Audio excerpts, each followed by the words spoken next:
I rubbed my eyes to make sure that I wasn't hallucinating, but nope.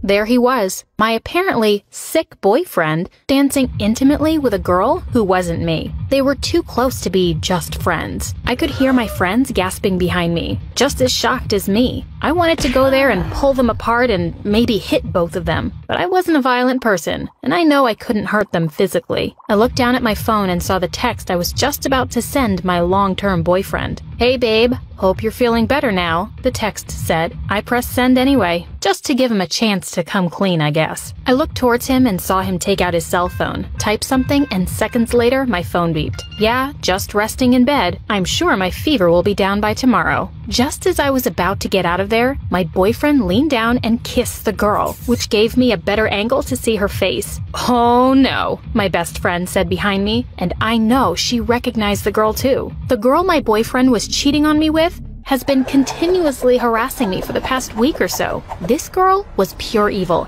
and I had never met anyone so rude in my entire life. I could feel my blood boiling at the sight. If I don't get out of here, someone is going to get hurt. So I turned around and left the club, my friends close on my heels. I could feel this burning desire for revenge in my body, and I knew I was about to do something that could go really, really bad. It all started the morning I was running late for my chemistry class and was cycling super fast towards the school. I was in the bike lane, focusing hard on where I was going, when suddenly a car cut me off, making me fall and scrape my knees and hand badly. This day was about to go badly. I just knew it. I looked towards the culprit and saw a girl jump out of a black Lexus. She had sleek blonde hair, tan skin, and bright blue eyes. She was clearly beautiful, but then she opened her mouth. "Are you blind? What use are those nerd glasses when you can't see where you're going, spaz?" I looked at her with my mouth open, shocked at her unfair outburst. Clearly, she can see it was her mistake, but I began to say, but she cut me off before I could finish. "Whatever," she said, and jumped back into her car and drove away. The rest of the day was uneventful until I met my friends in the cafeteria for a quick lunch. As we were enjoying lunch, I saw the same rude girl from this morning enter the cafeteria. My face must have shown my shock because my friends noticed. "Are you okay, Amanda?" they asked. So I told them about this morning, which was clearly a mistake. My best friend is extremely confrontational and never holds back. She grabbed my hand and dragged me towards the rude girl. "You must tell her that she was in the wrong, Amanda," my best friend almost ordered me. "But I don't want to fight and make enemies. I can just let it go," I said, trying to prevent my friend from taking me any closer to the girl. "If you don't tell her, then she'd do the same thing to someone else until she ends up hurting someone for real. You must set her straight, Amanda." I realized that my friend was right, so we walked towards the girl together. "Hey, I'm Amanda. You might remember me from this morning," I introduced myself. "How can I forget your ugly face? What do you want?" She sneered back at me, and my friend and I physically took a step back at her offensive tone. "What she wants is to tell you that you need to learn to drive straight instead of ramming others on the road. And oh, if you have some time left after spending hours to hide your black soul, you can learn some manners too, please." My best friend answered back in a super polite tone and a sweet smile on her face. A few people nearby snickered, and it seemed to make the girl snap. She suddenly stumbled slightly on her heels towards us. My hands automatically shot out to steady her, and before I could even touch her, she fell back on the floor and started shouting. "How dare you push me? I will file a complaint against you!" Her sudden accusation even shut up my friend. Just then Jackson, my boyfriend, appeared next to me. He shot me a look before helping the girl to her feet. The rude girl looked over at my boyfriend once and gave him a big, flirty smile. "Amanda, you should apologize to her," my boyfriend said to me. "Jax, I didn't even touch her." I looked at him incredulously. "Yes, she did. We both saw it." Two girls with flaming red hair suddenly appeared on the side. They weren't even there a minute ago. I started asking people who were around and saw everything to say something,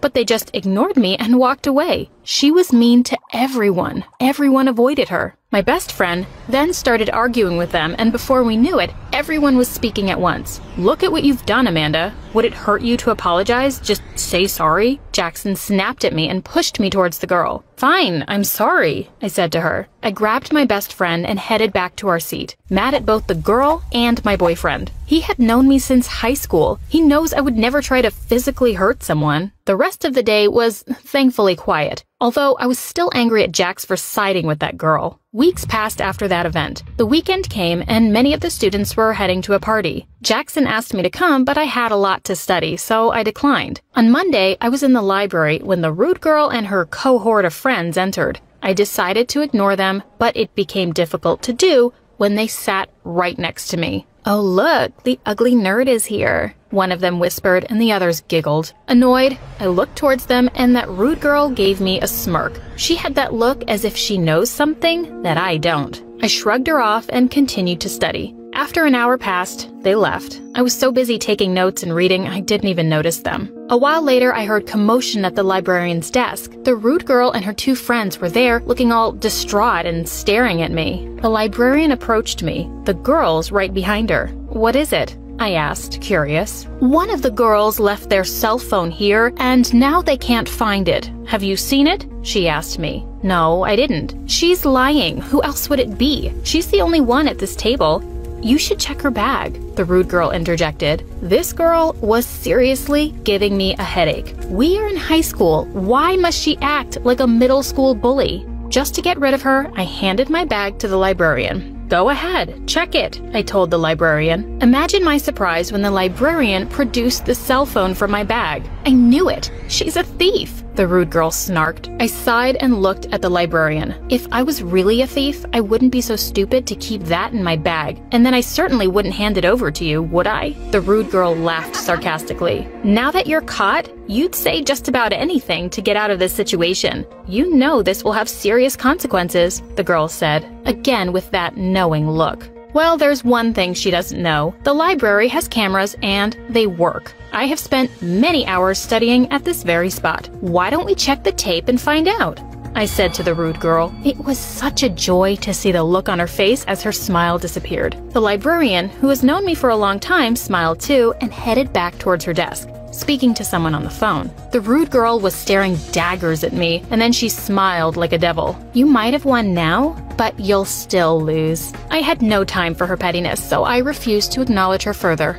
A few minutes later, we saw the tape, and there it was. While I was busy studying, one of her friends had slipped the cell phone discreetly in my backpack. Their faces got so red, I feared they might pop a nerve or two. The librarian asked me if I wanted to move the complaint to the higher-ups, but I refused. I just wanted these girls to leave me alone and let me focus on my studies. If I was them, I'd never approach me after such humiliation. And I was right. Weeks passed, and whenever these girls were anywhere near me, they gave me a wide berth. Once I saw the rude girl talking to Jax, but when she saw me walking up to them, she quickly went away. I think she's constantly scared that I might take action against her and get her in trouble. What did she want? I asked Jax after the girl had run off. Nothing. She was just asking for notes. We're in one of the same classes, he replied nonchalantly before changing the subject. Weeks later, I finally had a weekend free and was super excited about it. I texted Jackson asking him if he wanted to spend the weekend with me. I couldn't help feeling down when Jackson told me that he came down with a fever and would be spending the weekend resting. Well, I'll stay in as well then. You should rest and get better soon, I texted back. Then an idea came to me. Jackson loves the chocolate chip cookies I make. I instantly started working on it, knowing how happy he would be when I took it to him Sunday morning. Just as I placed the cookie batter in the refrigerator, my friend showed up. Come on, this party is going to be fun. Why aren't you coming? My best friend grabbed my hand and jumped up and down, making me smile. I don't know. I don't feel good partying when Jackson is sick. It feels wrong, I answered honestly. You moping around won't help him either. You've been studying so hard for the past couple of days, you deserve a good time, my other friend added. I knew I couldn't resist my friends for longer, so I finally agreed. The party was only a few streets down, so we all walked there. As we approached the house, we could hear loud music and several people could be seen loitering outside. I took out my cell phone to shoot a text to Jackson. Someone opened the door and the music was even louder now. It was too loud and crowded, and everyone was screaming to talk. Let's find a room with less crowd, my best friend said in my ear. She hates too much crowd. I walked ahead and up the stairs. I could already see the crowd thinning here, and people were dancing on the makeshift dance floor. I was just looking around curiously when I saw Jackson. I could feel my blood boiling at the sight. If I don't get out of here, someone is going to get hurt. So I turned around and left the club, my friends close on my heels. I could feel feel this burning desire for revenge in my body, and I knew I was about to do something that could go really, really bad. "What are we going to do, Amanda? Please don't tell me that you won't confront him," my best friend said as we all rushed back towards the dorms. "No, bestie, I'm not going to confront him. At least not yet," I replied with what I am sure was an evil grin on my face. "What do you mean?" my other friend asked excitedly. "I have a plan, and I'll need all of your help." I looked at each one of them, and I already knew that they were in. So we baked cookies and devised a perfect revenge plan until 3 a.m. in the morning. My friends and I should win an Oscar for how well we acted over the next couple of weeks. We didn't give a single hint to Jackson that we know what he did and waited patiently for our 5-year anniversary. That's how long we have been together. When the day finally came, Jackson was all too eager to get the surprise tattoo I chose for him and couldn't wait for me to get the one he chose for me. Jackson and I walked hand in hand to the tattoo parlor. We both got our blindfolds and sat on the chair. Thankfully, we were put in different rooms. Just as I settled down, someone took off my blindfold and grinned at the mischievous look on my best friend's face. "Psst, guys, come here." I headed to where my other friend was peering from behind a curtain into the other room. I couldn't help but feel satisfaction as I looked at my boyfriend getting the tattoo happily on the back of his arm. I left a cheesy message on his phone, telling him that I loved my tattoo and couldn't wait for his reaction when he saw his. Then, I blocked his number from my phone, blocked him from all my social media, and went home. The next day, my friends and I were enjoying the sunny day in the schoolyard and studying when my best friend poked me and pointed in the distance. Jackson was heading straight towards me, and he looked furious. "Uh-oh, this doesn't look good," I said out loud. "Amanda, you should leave before he gets here," my best friend said, as we all stood up and jumped into action. "Yeah, he looks slightly unhinged. I'm going to head to the security, just in case," my other friend said as she ran away. I stood there, not going anywhere. "He needs to know why I did it." "Amanda," my best friend said in a warning tone just as Jackson reached us. "We need to talk in private," Jackson said, and pointed towards a large tree. "It's okay," I assured my best friend as I walked towards the tree that concealed us from others. Before I could turn around to face Jackson,